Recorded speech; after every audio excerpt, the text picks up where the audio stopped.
ಇನ್ನು ದರ್ಶನ್ ಅಂಡ್ ಗ್ಯಾಂಗ್ನಿಂದ ರೇಣುಕಾಸ್ವಾಮಿ ಕೊಲೆ ಪ್ರಕರಣಕ್ಕೆ ಸಂಬಂಧಪಟ್ಟ ಹಾಗೆ ಮಾಫಿ ಸಾಕ್ಷಿಯನ್ನ ಕೋರಿ ಅರ್ಜಿನ ಸಲ್ಲಿಸಿದಲ್ಲ ಆರೋಪಿ ಪ್ರದೋಷ್ ಇವತ್ತು 59ನೇ ಸಿಸಿಎಚ್ ಕೋರ್ಟ್ನಿಂದ ಆದೇಶ ಪ್ರಕಟ ಆಗುತ್ತೆ.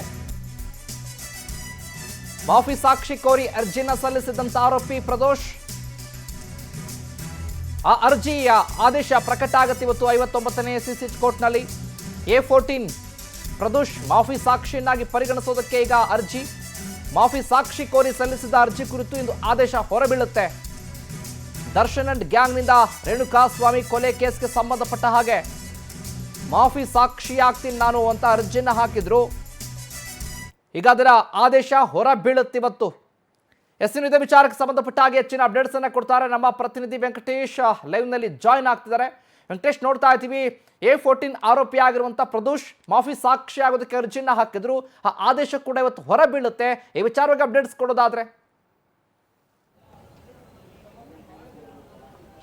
ರೇಣುಕಾಸ್ವಾಮಿ ಕೊಲೆ ಪ್ರಕರಣ ಸಂಬಂಧಪಟ್ಟಂತೆ ಇವತ್ತು ಏನು ದರ್ಶನ್ ಪಾಲಿಗೆ ಬಿಗ್ ಡೇ ಅಂತಾನೆ ಹೇಳ್ಬೋದು. ಯಾಕಂತ ಹೇಳಿದ್ರೆ ಜೊತೆಲೇ ಇದ್ದಂತಹ ವ್ಯಕ್ತಿ A14 ಆರೋಪಿ ಆಗಿರುವಂತಹ ಪ್ರದೀಶ್ ಕೂಡ ಈ ಒಂದು ಕೋರ್ಟ್ಗೆ ಈ ಒಂದು ಸಾಕ್ಷಿಗೆ ಈ ಒಂದು ಕೇಸ್ಗೆ ಸಂಬಂಧಪಟ್ಟಂತೆ ತಾನು ಕೂಡ ಮಾಫಿ ಸಾಕ್ಷಿ ಆಗ್ತೀನಿ, ಅದನ್ನು ಪರಿಗಣಿಸಬೇಕು ಅಂತ ಹೇಳಿ ನ್ಯಾಯಾಲಯಕ್ಕೆ ಅವರ ವಕೀಲರ ಪರ ಅರ್ಜಿಯನ್ನು ಹಾಕಿದ್ರು. ಈಗಾಗಲೇ ಕೂಡ ವಾದ ಪ್ರತಿವಾದವನ್ನು ಆಲಿಸಿರುವಂತೆ ನ್ಯಾಯಾಲಯ ಇವತ್ತು ಆದೇಶವನ್ನ ತೀರ್ಪು ಪ್ರಕಟ ಮಾಡುತ್ತೆ. ಅದಾದ ಬಳಿಕ ಕೂಡ ಏನು ಪ್ರಾಸಿಕ್ಯೂಷನ್ ಇದನ್ನ ಮಾಫಿ ಸಾಕ್ಷಿಯನ್ನಾಗಿ ಪರಿಗಣಿಸಬೇಕಾ ಬೇಡ ಅಂತ ಹೇಳಿ ಈಗಾಗಲೇ ನ್ಯಾಯಾಲಯ ಕೂಡ ಒಂದು ಆದೇಶವನ್ನು ಕೊಡುತ್ತೆ. ಸದ್ಯ ಪ್ರಕರಣ ಸಂಬಂಧಪಟ್ಟಂತೆ ಏನು ಅಶ್ಮತ್ ಪಾಷಾ ಏನಿದ್ದಾರೆ ಅವರು ಕೂಡ ಪ್ರತಿವಾದವನ್ನ ಮಂಡಿಸಿದ್ರು. ಅಂದ್ರೆ ನ್ಯಾಯಾಲಯಕ್ಕೆ ಆರೋಪಿ ಅರ್ಜಿಯನ್ನು ಹಾಕಿದಂತ ಸಂದರ್ಭದಲ್ಲಿ ಅದರ ವಿಚಾರಣೆ ಮತ್ತು ಅಂಶಗಳು ಏನಿರುತ್ತೆ ಅದನ್ನು ತಿಳಿಸಬೇಕು.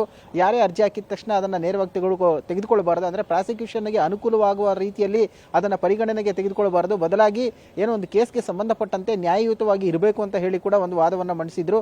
ಸೊ ಎರಡೂ ಕಡೆ ವಾದ ಪ್ರತಿವಾದವನ್ನು ಆಲಿಸಿರುವಂತೆ ನ್ಯಾಯಾಲಯ ಇವತ್ತು ಆದೇಶವನ್ನು ಪ್ರಕಟ ಮಾಡುತ್ತೆ. ಒಂದು ವೇಳೆ ಏನಾದರೂ ಪ್ರಾಸಿಕ್ಯೂಷನ್ಗೆ ಏನೋ ಒಂದು ವಾದವನ್ನು ಮಾಡಿದೆ ಅದಕ್ಕೆ ಅನುಕೂಲವಾಗುವ ರೀತಿಯಲ್ಲಿ ಏನಾದರೂ ನ್ಯಾಯಾಲಯವು ಪ್ರಾಸಿಕ್ಯೂಷನ್ ಅಂದ್ರೆ ಈ ಒಂದು ಮಾಫಿ ಸಾಕ್ಷಿಯನ್ನಾಗಿ ಪರಿಗಣಿಸಿ ಅಂತ ಹೇಳಿದ್ದೆ ಆದ್ರೆ ನಟ ದರ್ಶನ್ಗೆ ಕೂಡ ಅದು ಸಂಕಷ್ಟ ಎದುರಾಗುತ್ತೆ. ಅದಾದ ಬಳಿಕ ಕೂಡ ವಿಚಾರಣೆಯನ್ನು ಮಾಡ್ತಾ ಹೋಗ್ತಾರೆ. ಅಂದ್ರೆ ಈಗಾಗಲೇ ಏನು ಈ ಕೇಸಲ್ಲಿ ಪ್ರದೀಶ್ನ ಪಾತ್ರ ಏನು ಅನ್ನೋದ್ರ ಬಗ್ಗೆ ಕೂಡ ಪೊಲೀಸರು ಒಂದು ಚಾರ್ಜ್ ಶೀಟ್ ನಲ್ಲಿ ಉಲ್ಲೇಖ ಮಾಡಿದ್ದಾರೆ. ಅದರಂತೆ ಅದನ್ನು ಹೊರತುಪಡಿಸಿ ಏನಾದರೂ ಈತ ನಡೆದುಕೊಂಡಿರುವಂತಹ ರೀತಿ ಮತ್ತೆ ಹತ್ಯೆಗೆ ಸಂಬಂಧಪಟ್ಟಂತೆ ಈತ ಸಾಕ್ಷಿಗಳನ್ನ ನಾಶ ಮಾಡೋದಕ್ಕೆ ಮುಂದಾಗಿದ್ದು, ಹಣ ಕೊಟ್ಟಿರುವಂತಹದ್ದು ಎಲ್ಲವನ್ನು ಕೂಡ ತಾನು ಮಾಡಿದ್ದೆ ಅಂತ ಹೇಳಿ ಒಪ್ಕೊಂಡಿದ್ದೆ ಆದ್ರೆ ಆಗ ದರ್ಶನ್ಗೆ ಸಂಕಷ್ಟ ಎದುರಾಗುತ್ತೆ. ಅದನ್ನೆಲ್ಲವೂ ಕೂಡ ವಿಡಿಯೋ ರೆಕಾರ್ಡ್ ನ ಮೂಲಕ ನ್ಯಾಯಾಧೀಶರ ಮುಂದೆ ಕೂಡ ಹೇಳಬೇಕಾಗುತ್ತೆ. ಸೊ ಈ ಎಲ್ಲಾ ಪ್ರಕರಣಗಳಿಗೆ ಸಂಬಂಧಪಟ್ಟಂತೆ ಒಂದು ಬೆಳವಣಿಗೆ ಆದ್ರೆ ಮತ್ತೊಂದು ಕಡೆ ಏನು ಅನುಕುಮಾರ್ ಮತ್ತೊಬ್ಬ ಆರೋಪಿ ಏನಿದ್ದಾನೆ ಆತ ಕೂಡ ತಾನು ಕೂಡ ಈ ಒಂದು ಪ್ರಕರಣಕ್ಕೆ ಸಂಬಂಧಪಟ್ಟಂತೆ ಮಾಫಿ ಸಾಕ್ಷಿ ಆಗ್ತೀನಿ ಅಂತ ಹೇಳಿ ಅರ್ಜಿಯನ್ನು ಹಾಕಿದ್ದಾರೆ.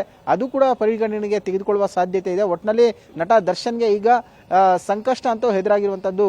ಶಿವು, ಥ್ಯಾಂಕ್ ಯು ವೆಂಕಟೇಶ್ ನಿಮ್ಮೆಲ್ಲ ಮಾಹಿತಿಗಾಗಿ.